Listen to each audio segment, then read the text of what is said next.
నమస్తే, నేను Roja. Welcome to special debate. పాకిస్తాన్లో మళ్ళీ అదే సీన్ కనిపిస్తోంది. ఓవైపు జైల్లో మాజీ ప్రధాని ఇమ్రాన్ ఖాన్, మరోవైపు వీధుల్లో ఆయన మద్దతుదారులు.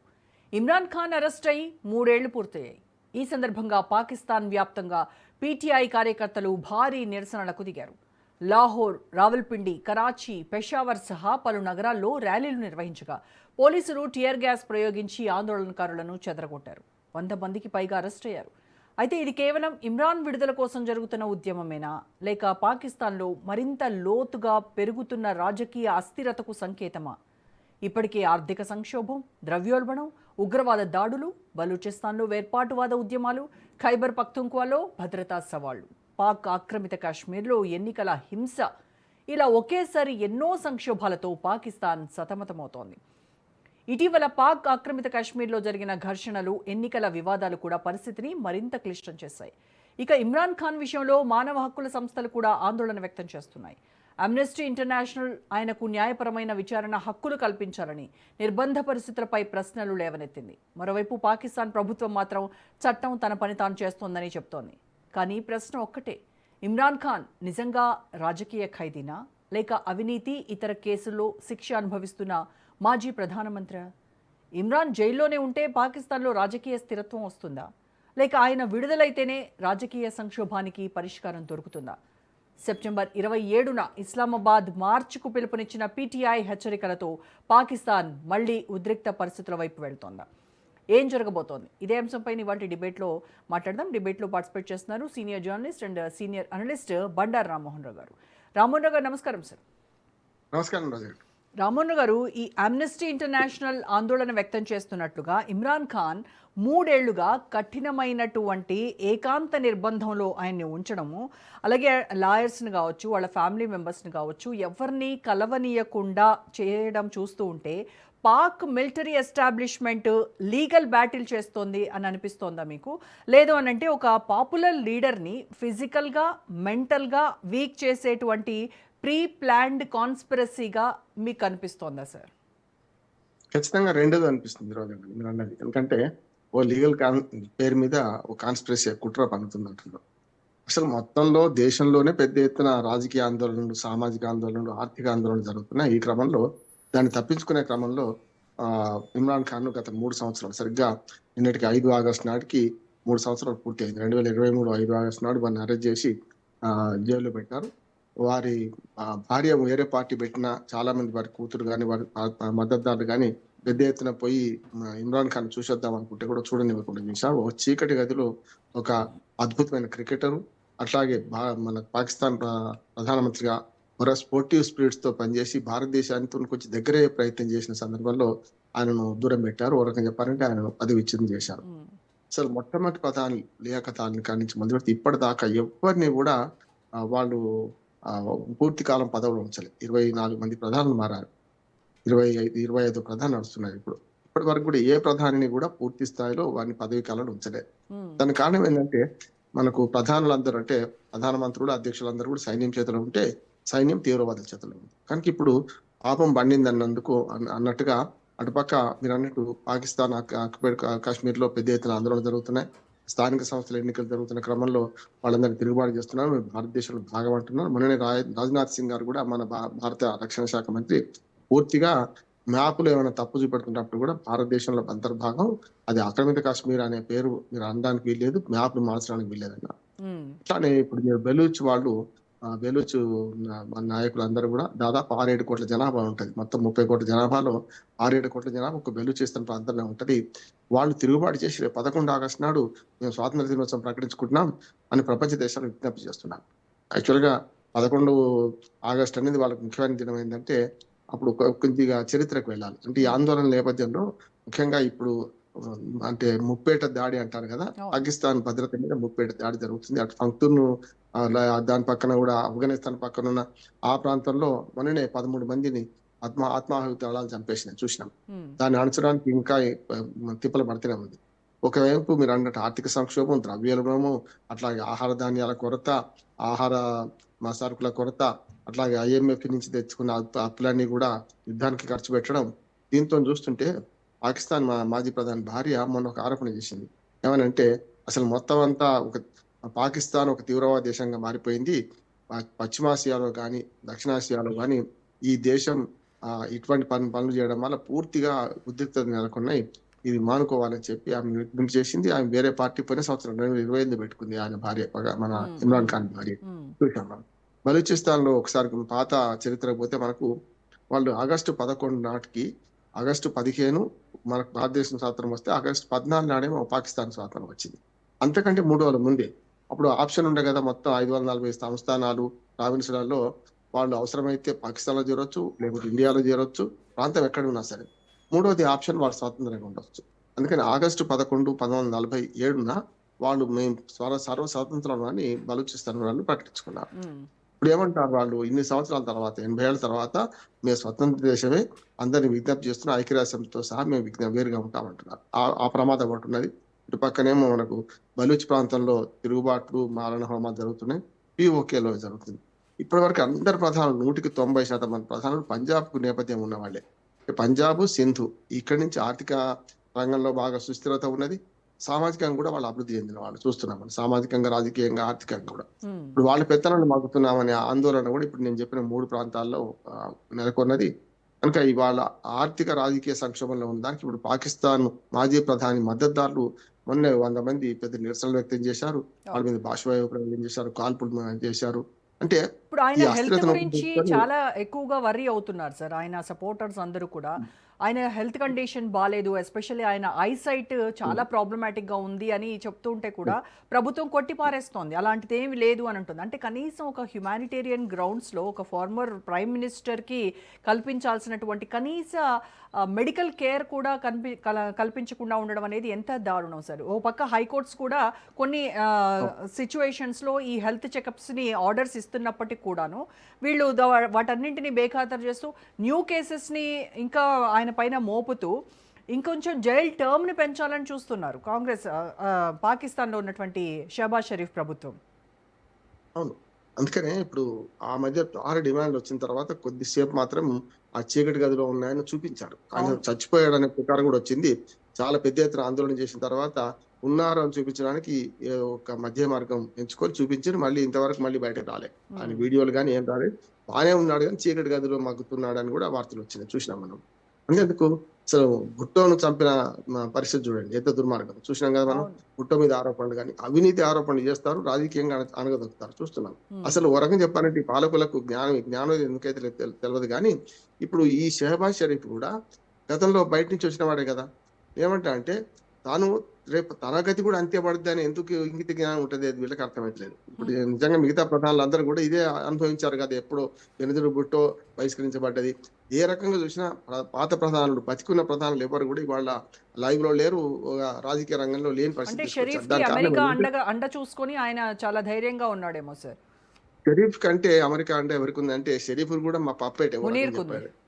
మునీర్ కుంది సంగతి అది. మునీర్ని డైరెక్ట్ గా ఒక అమెరికా లాంటి అగ్రరాజ్యము మునీర్ పిలిచి బింది ఇవ్వడము, మునీర్ తో రాజకీయ సంప్రదింపులు చేయడం, మనకు అట్లాగే ఇరాన్ అమెరికా యుద్ధంలో మునీర్ పాత్ర పెద్దగా ఉండడం చూస్తున్నాం కదా. కనుక ఎప్పుడైనా సరే పాకిస్తాన్ పాలకులను అమెరికా కానీ అంటే ఇతను ట్రంప్ కి భజన చేస్తూ ఉంటాడు కదా షహబాజ్ షరీఫ్, చేస్తుంటాడు. రేపొద్దున గతంలో మనకు ముషారఫ్ లాగానే ఈయన కూడా రేపు మరి షహబాజ్ షరీఫ్ దించేసి ప్రధానమంత్రి అవుతారా, లేకుంటే అధ్యక్ష స్థానం స్వీకరించి మొత్తం అధ్యక్షుడిగా మొత్తం చెలాయిస్తారా రాజకీయ మొత్తం అధికారాన్ని కూడా ఓ మాట వస్తుంది. దానికి రేపొద్దున షహబాజ్ షరీఫ్ పడిపోయినట్టే అవసరమైతే మనకు ఆసిఫ్ మునీర్నే ప్రధానమంత్రి తీసుకొస్తారనే మాట కూడా వస్తుంది. వాళ్ళకి కావాల్సింది అనుకూలమైన పాలకుడు పాకిస్తాన్ లో. అయితే ఇప్పుడు షహబాజ్ షరీఫ్ కూడా రాజు కంటే రాజభక్తి, స్వామి కంటే స్వామి భక్తి చూపిస్తున్నాడు. ఎందుకంటే ఆసిఫ్ మునీర్ ఏమో సైన్యం మీద పట్టు ఉంటది, ఇటు పక్కనేమో రాజకీయం పట్టు ఏమో షహబాజ్ షరీఫ్ ఉంది. కనుక వీళ్ళిద్దరిని బ్యాలెన్స్ చేసుకుంటుంది. అంతిమంగా చూస్తే ఒక్కడికే మద్దతు ఎక్కువ ఇస్తుంది, ఆసిఫ్ మునీర్కే ఎక్కువ ప్రాధాన్యత ఇస్తుంది అమెరికా ప్రభుత్వం. అయితే ఇక్కడ ఏమైంది అంటే మొత్తం ప్రజలు తిరుగుబాటు చేస్తున్నారు కదా ఇప్పటిదాకా. ఇప్పుడు అమెరికా కూడా ఏం చేయలేదు కొన్నిసార్లు కొన్ని అంతర్గత తిరుగుబాట్లలో ఏ దేశం ఎంత కొంత ప్రేరణ కలిగించినా చివరికి జరిగే పరిణామాలు ఆయా ప్రజల ద్వారానే జరుగుతాయి కదా. చూస్తున్నాం కదా మనకు నేపాల్లో ఏం జరిగింది, బంగ్లాదేశ్ లో ఏం జరిగింది, శ్రీలంకలో ఏం జరిగింది. మిగతా వాళ్ళ ఒత్తిడి ఉండొచ్చు, పండు చేయొచ్చు ఆ ఉద్యమాన్ని, కానీ అంతిమంగా ప్రజల నిర్ణయమే అక్కడ శిరోధార్యమైంది కదా. ఇప్పుడు ఇక్కడ కూడా అంటున్నాను, పాకిస్తాన్ ఏంటంటే ఈ ముప్పేట దాడి వల్ల పాకిస్తాన్ పాలకులైన ముఖ్యంగా పంజాబ్, సింధు ప్రాంతానికి చెందిన ఈ పాలకులందరూ కూడా సైన్యంలో వాళ్ళదే పెత్తనం, అట్లాగే ప్రధానమంత్రిలో వాళ్ళది పెత్తనం, అధ్యక్షుడు కూడా 190% అక్కడి నుంచి వచ్చారు. కనుక వీళ్ళ పెత్తనాన్ని వ్యతిరేకిస్తూ నేను ఈ 3 ప్రాంతాలలో జరుగుతుంది. ముఖ్యంగా పిఓకలు అయితే డైరెక్ట్ గా మేము భారతదేశంలో కలుస్తామంటున్నాం. అంతేందుకు పిఓక పక్కన పెట్టండి, ఇదే బెలూచ్ వాళ్ళు మోడీ మా ప్రధాని అని బహిరంగంగా ప్రకటించారు. మేము భారతదేశంలో అంతర్భాగం, మేము భారతదేశంలో కలుస్తాం, మేము 11వ తారీఖున స్వాతంత్రం ప్రకటించుకున్నాం, బలవంతంగా 1948లో మమ్మల్ని పాకిస్తాన్ లో కలుపుకున్నారు, ఇది వాస్తవం అనే మాట వాళ్ళు అంటున్నారు కదా. ఇప్పటికీ మీరు బలూచిస్తాన్ ప్రజలైతే పూర్తి స్థాయిలో చైనా ఒక విమానాశ్రయం నిర్మిస్తే ఆ విమానాశ్రయాన్ని 3 ఏళ్లుగా వాడుకొనిస్తలేరు, దాన్ని నిర్మించింది విడిచిపెట్టింది, ఖాళీగా ఉన్నది అది. అందుకని బెలూచిస్తాన్ ప్రజలు పూర్తి స్థాయిలో ఉద్యమం చేస్తున్నారు. రైలు కిడ్నాప్ చేసిండ్రు, అంతకుముందు సైన్యాన్ని చంపేసిండ్రు, సైన్యాన్ని కిడ్నాప్ చేసిండ్రు, చూసినాం మనం గతంలో. అయితే ఈ అన్ని ఆందోళన మధ్యన ప్రజాస్వామిక పోరాటంగా మనకు నేను ఊహించేది ఏంటంటే ఈ ఇమ్రాన్ ఖాన్ పోరాటం మారుతుందేమో నేను అనుకుంటున్నాను. అంటే పాకిస్తాన్ తెహ్రీకే ఇన్సాఫ్ అనే పార్టీ మీద వీళ్ళు ముందుకు వస్తే రాజకీయ పోరాటం అంతిమంగా ఫలిస్తుంది. ఎప్పుడైనా కూడా మిగతా తీవ్రవాద పోరాటాలు ఎప్పుడో అణచివేయబడతాయి, కానీ రాజకీయ పోరాటంలో వాళ్ళ కార్యకర్తలు కానీ రాజకీయ పోరాటం చేసినప్పుడు ఏమైందంటే అది లీగలైజ్ అవుతుంది, అది ఆటోమేటిక్. గతంలో కూడా జరిగింది, బెనజీర్ భుట్టో రావడానికి కూడా రాజకీయ పోరాటమే కారణం. భుట్టోని చంపిన తర్వాత ఈ మన పాకిస్తాన్ లో చరిత్ర చూస్తే ఏదో ఒక సంచలనం పుట్టి రాజకీయ పోరాటం వచ్చిన తర్వాత పాత పార్టీ పడిపోవడం, కొత్త పార్టీకి రావడం జరిగింది. కానీ దురదృష్టం ఏంటంటే రోజా గారు, ప్రతిసారి కూడా ఆ ప్రజా ఉద్యమాలను సైన్యం తనకు అనుకూలంగా మలుచుకున్నది. చూడండి, పాత పాలకుని జైల్లో పెట్టడం, కొత్త పాలకుని దించడం, కొత్త పాలకుని మెల్ల కొద్ది రోజుల తర్వాత దొంగదాడించకుండా వాళ్ళు చేయడం. అంతేందుకు ముషారఫ్ అయితే సైన్యం నుంచి వచ్చిన వాడే కదా, ముషారఫ్ను కూడా పూర్తి కాలం ప్రధానమంత్రి చేయనీయలేదు కదా. అంటే వాళ్ళు కనుక ఎప్పుడైనా కొంత శాంతి భారతదేశంలో మంచుకుందాం అని ఎవరైనా అంటారో వాళ్ళని మాత్రం లోపల పక్కన పెట్టే పరిస్థితి సైన్యం చేస్తుంది, తీవ్రవాదం అంతకనే చేస్తుంది అంటారు. సో పేరుకు మాత్రమే ప్రభుత్వం కావచ్చు, జ్యుడిషియరీ కావచ్చు, పేరుకు మాత్రమే ఉన్నాయి. అవి కేవలం మిలిటరీ చేతిలో ఒక రబ్బర్ స్టాంప్ లాగా మారిపోయినాయి పూర్తిగా. మిలిటరీ చేతులు రబ్బర్ స్టాంపులకు మారింది. మిలిటరీ ఎవరి చేతిలో ఉంది? ఈ తీవ్రవాదం చేతిలో ఉంది. సమస్య అది కదా. కొన్ని మిలిటరీ చేతిలో ఉంటే ఏం కాకపోతుంది. ఇప్పుడు అందుకని మనకు మయన్మార్ లో చూస్తున్నాం, ఆంగ్ సాన్ సూకిని దించేసి సైన్యం వచ్చింది, వాళ్ళ చేతిలోనే ఉన్నది కదా ప్రభుత్వం, దుర్మార్గంగా నేతృత్వం అయినా సరే. అంతేందుకు నిన్ననే మీరు జ్ఞాపకం చేశారు కనుక, బంగ్లాదేశ్ హసీనా కొడుకు నిన్న మాట్లాడుతున్నాడు కదా, బంగ్లాదేశ్ కూడా కొరకరాని కొయ్యగా మారుతున్నది, పాకిస్తాన్ లాగానే మన పక్కలో బల్లెంలాగా మన భారతదేశానికి తయారవుతున్నది, అసలు బంగ్లాదేశ్ లో కూడా పాకిస్తాన్ లాంటి పరిస్థితులు ఎదురవుతున్నాయనే మాట మన మాజీ ప్రధాని హసీనా కొడుకు నిన్నే మాట్లాడాడు కదా. అందుకనే ఇటు పక్కన 2 దేశాలు కూడా ఇస్లామిక్ తీవ్రవాదంతో పెద్ద ఎత్తున కునారిల్లిపోతున్నాయి. పరిపాలన పూర్తిగా గాలికి వదిలేసిండ్రు, ప్రజలను గాలికి వదిలేసిండ్రు. చూశారు, 500 రూపాయలకు మనకు కిలో గోధుమ పిండి, 460 రూపాయలకు లీటర్ పెట్రోల్ చూస్తున్నాం మనం. ఆఖరికి వైద్య సౌకర్యాలు, కనీస అవసరాలు తీర్చకుండా మమ్మల్ని ఇబ్బంది పెడుతున్నారని చెప్పి పిఓకే ప్రజలు పూర్తిగా ముజఫరాబాద్ ఇతర మూడు ప్రాంతాల్లో పెద్ద ఎత్తున రోడ్ల మీదకి వచ్చి ఆందోళన చేస్తున్నారు. అంటే ఆందోళన అడచడం మీద దృష్టి పెడుతున్నారు, కానీ ఆందోళనకు అసలు కారణం ఏంటి, దాన్ని ఎట్లా చేస్తే బాగుంటది అనే మాట అటు సైన్యం దృష్టి పెడతలేదు, ఇటు పెడతలేదు. అంతేందుకు పిఓకేలో మనకు క్వశ్చన్ లాగా, అంటే ఇండియాకు పాకిస్తాన్ మధ్య ఒక శాండ్విచ్ లాగా పిఓకే మారిపోయింది కదా. ప్రతి దానిలో తీవ్రవాద స్థావరాలు అక్కడనే ఉంటాయి, మనకు సైనిక దాడులు అక్కడనే జరుగుతాయి, చంపడం చావడం అక్కడే జరుగుతుంటాయి చూస్తున్నాం. అందుకనే నేను కీలకమైన పోరాటం దీన్ని అభివర్ణిస్తున్నాను. ఇమ్రాన్ ఖాన్ కు అనుకూలంగా పిటిఐ ఏదైతే ఉద్యమం చేస్తుందో, పాకిస్తాన్ తెహ్రీక్ ఇన్సాఫ్ పార్టీ చేస్తుందో, అది పూర్తి స్థాయిలో రాజకీయ పోరాటంగా రూపుదిద్దుకుంటే ప్రజల మద్దతు ఉంటే రూపుదిద్దుకుంటుంది. ఎప్పుడైనా కార్యకర్తలు చేస్తే లాభం లేదు, ఈ పరిపాలన బాగాలేదు అనే ప్రజలు తిరగబడ్డారు అనుకోండి, అప్పుడు తప్పనిసరి అది పిటిఐ కావచ్చు, ఏదైనా ఆధారం దొరికి గడ్డిపోచ ఆధారం దొరికినా ప్రజలు తిరగబడడానికి సిద్ధంగా ఉంటారు. కానీ ఆయన జైల్లో ఉన్నాడు, మరి జైల్లో ఆయన భార్య, ఇమ్రాన్ ఖాన్ భార్య దురదృష్టవశాత్తు వేరే పార్టీ పెట్టుకున్నది. ఇమ్రాన్ ఖాన్ పార్టీ కూడా ఒకనాడు మిగతా సాంప్రదాయ దానికి భిన్నంగా పార్టీ పెట్టుకున్నారు. వాళ్ళు అవినీతికి వ్యతిరేకంగా, రాజకీయ హక్కులకు అనుకూలంగా వాళ్ళు పార్టీ పెట్టింది చాలా స్పష్టంగా పెట్టిండు ఆయన. పిటిఐ దాదాపు 30 ఏళ్ళు, నాకు తెలిసి 96 లో పెట్టినట్టున్నారు, అంతే. 96 అంటే దాదాపు 30 ఏళ్ళు అయిపోయింది పార్టీ పెట్టి, 30 ఏళ్ళు అయింది. 30 ఏళ్ల క్రితం పార్టీ పెట్టుకుంటే అప్పటి నుంచి అధికారం రావడానికి చాలా రోజులు టైం పట్టింది. అంతేందుకు వాజ్పేయి గారి హయాంలో అటుపక్క ఇటుపక్క లాహోర్ నుంచి బస్సు నడపడం, ఇవన్నీ కూడా ఇప్పుడైతే పాకిస్తాన్ పాలకులు కొంచెం అనుకూలంగా కూడా అవసరం లేదు, భారతదేశం పట్ల ప్రేమ చూపించకుండా అవసరం లేదు, కానీ కొంత ప్రజాస్వామికంగా వ్యవహరించిన ప్రతిసారి ఆ పాలకులను పాకిస్తాన్ సైన్యం దించేస్తూ వచ్చింది చూసాం మనం.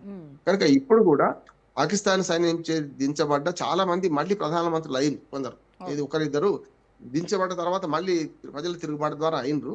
అంతెందుకు కాకపోతే వాళ్ళు కాకపోయినా వాళ్ళ వారసులు అయ్యారు. ఇప్పుడు భుట్టో వారసురాలుగా మనకు బెనజీర్ భుట్టో వచ్చింది చూసినాం.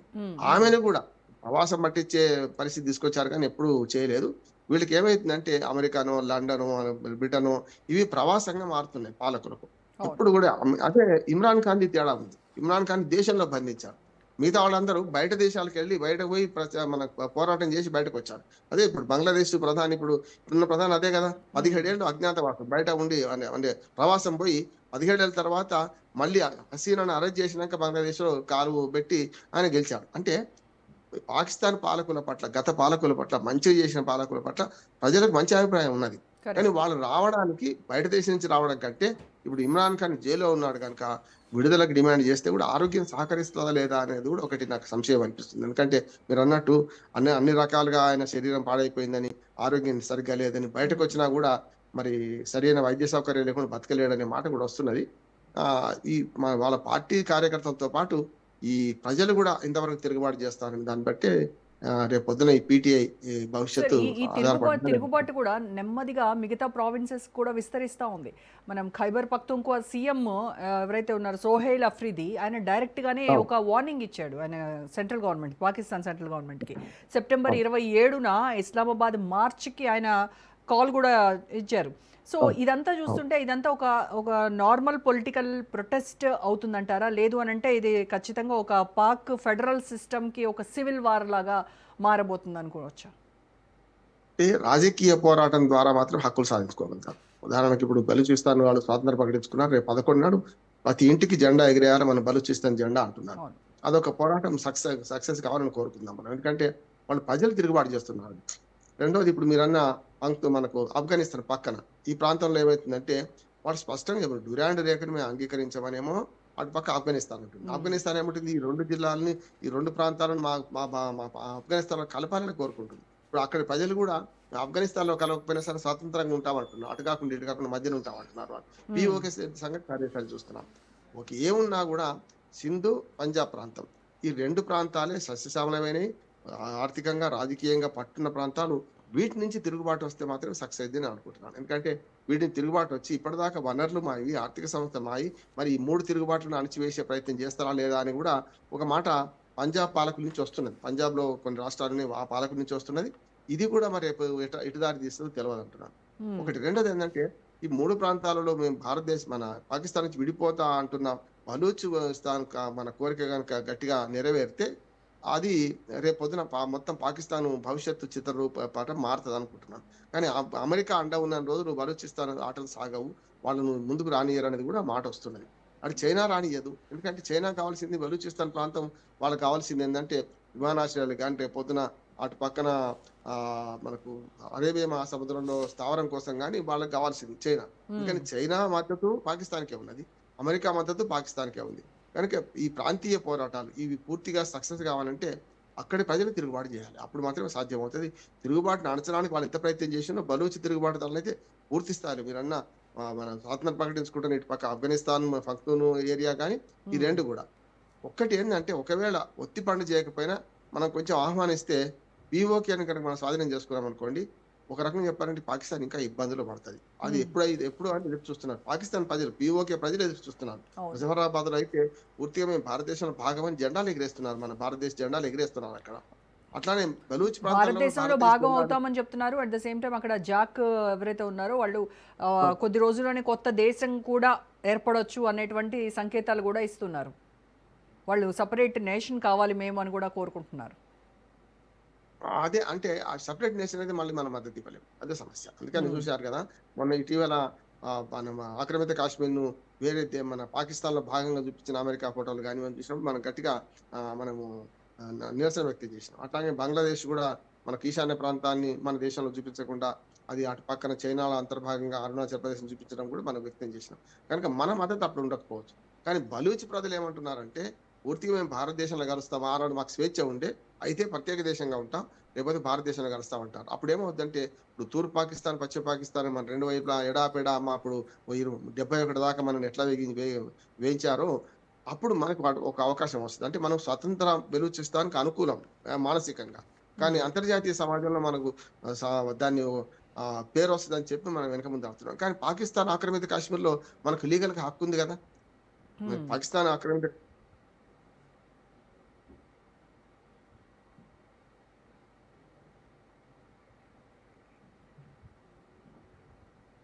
కదా! ఇది మనతోని ఒప్పందం కుదుర్చుకున్నాడు గదా!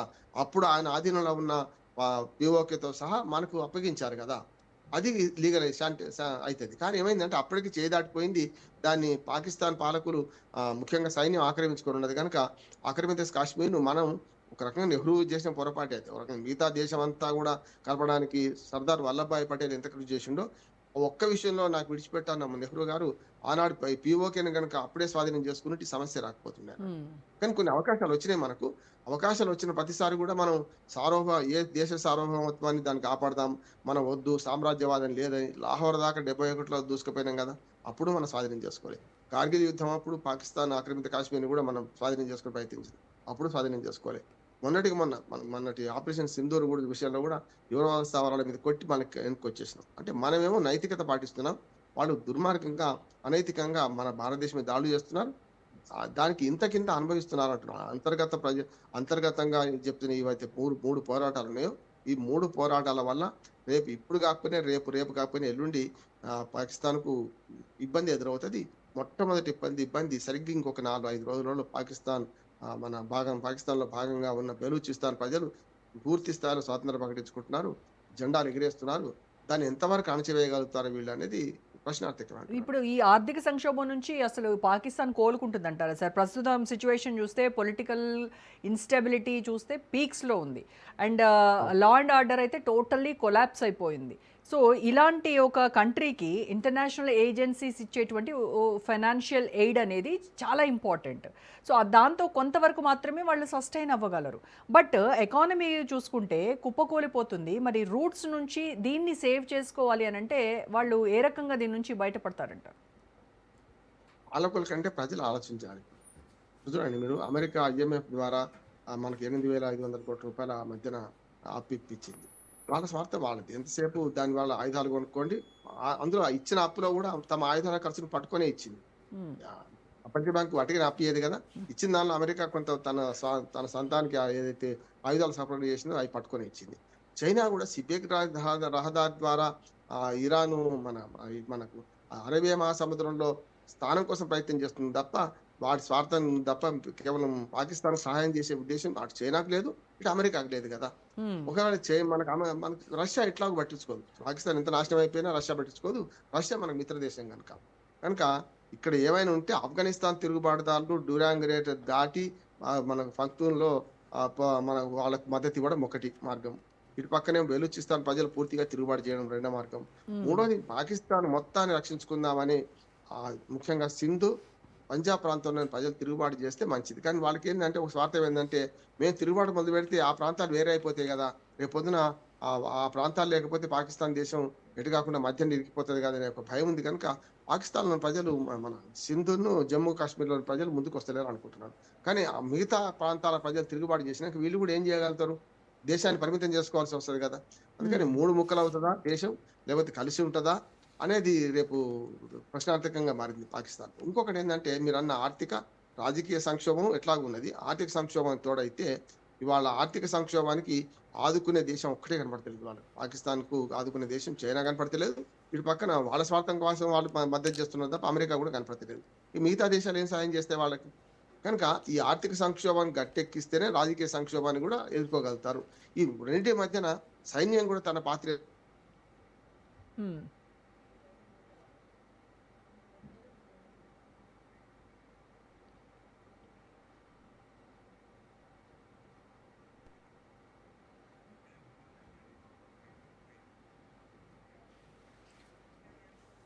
Right. Thank you so much Rammohan Rao garu. Right. ఇది ఇవాల్టి special debate. Stay tuned to Raj news for more updates.